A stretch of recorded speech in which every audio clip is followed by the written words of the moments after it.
Olá, crianças! Hoje eu vou contar uma história para vocês que vai fazê-los pensar. De quem é este planeta? A quem pertence essas terras, os rios, a natureza? Quem é o dono do mar? Mas antes eu vou me apresentar. Eu sou aquela que corre atrás do vento, que brinca com as estrelas, que dança com o som das ondas. O meu nome é Pocahontas. Eu sou uma índia e há muito tempo atrás eu vivia num lugar chamado Virgínia, que fica no sudeste dos Estados Unidos, bem distante daqui. Lá eu vivia com a minha tribo, a tribo dos Powhatan.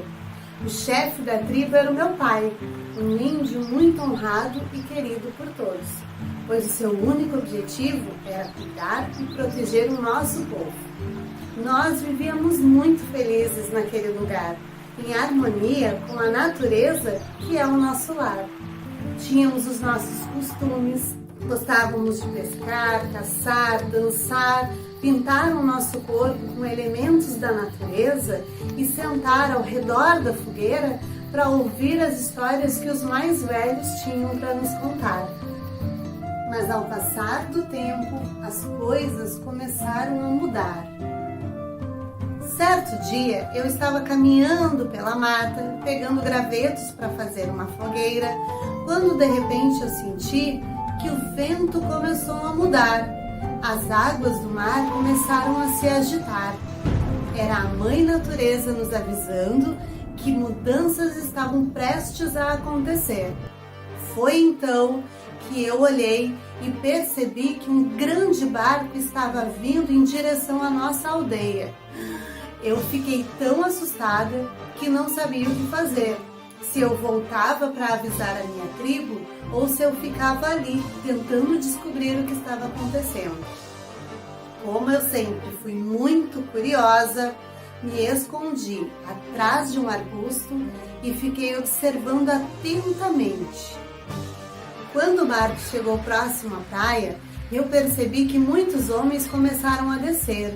Eles estavam agitados, carregando caixas, ferramentas, pareciam determinados a encontrar algo que eu não sabia o que era. De repente eu notei que um deles se afastou do grupo e começou a caminhar na minha direção. Eu estava escondida, mas fiquei tão assustada que acabei fazendo um barulho e ele me viu. Quando ele chegou perto de mim, eu fiquei com muito medo, mas ele tentou falar comigo. Ao contrário do que eu pensava, aquele homem branco, dos olhos claros, tão diferente de nós, parecia ter um coração bondoso.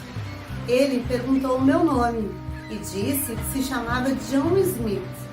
Me falou que eles vieram de um país chamado Inglaterra e que estavam à procura de ouro.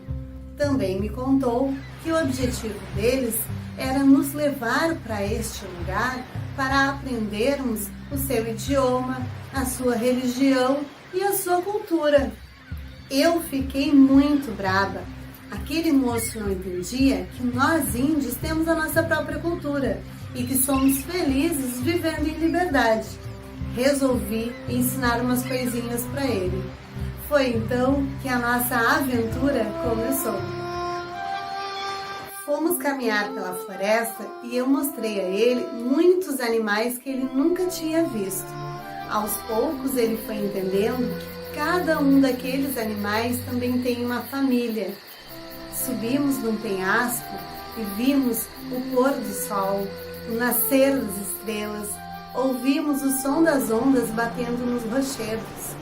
Ele foi entendendo que a natureza vive assim, em harmonia, sem prejudicar ninguém. Ele também percebeu que a cor da nossa pele, o nosso jeito de falar, que a nossa cultura nos faz diferentes, mas também nos torna especiais. John Smith entendeu que se eles destruíssem a natureza, eles poderiam colocar em risco a nossa tribo e também a vida de muitos animais. Mudando assim o seu modo de pensar, John Smith correu para avisar o comandante de que eles poderiam ir embora e deixar o nosso povo em paz. Mas, infelizmente, nem tudo saiu como imaginávamos. O comandante, tomado por uma ganância, acabou ferindo John. Os outros homens, vendo aquela situação, perceberam que John estava com a razão e acabaram ficando contra o comandante. John Smith ficou bem, pois o curandeiro da nossa tribo cuidou dele. Porém, ele teve que regressar à Inglaterra para informar o rei sobre as atitudes do comandante. O meu pai fez um acordo e permitiu que os outros homens ficassem vivendo nas nossas terras e construíssem as suas casas.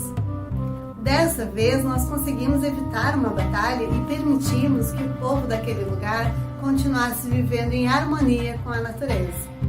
Infelizmente, passado alguns anos, os homens brancos voltaram a atacar as tribos de vários lugares, fazendo com que muitos índios perdessem as suas terras e os seus costumes.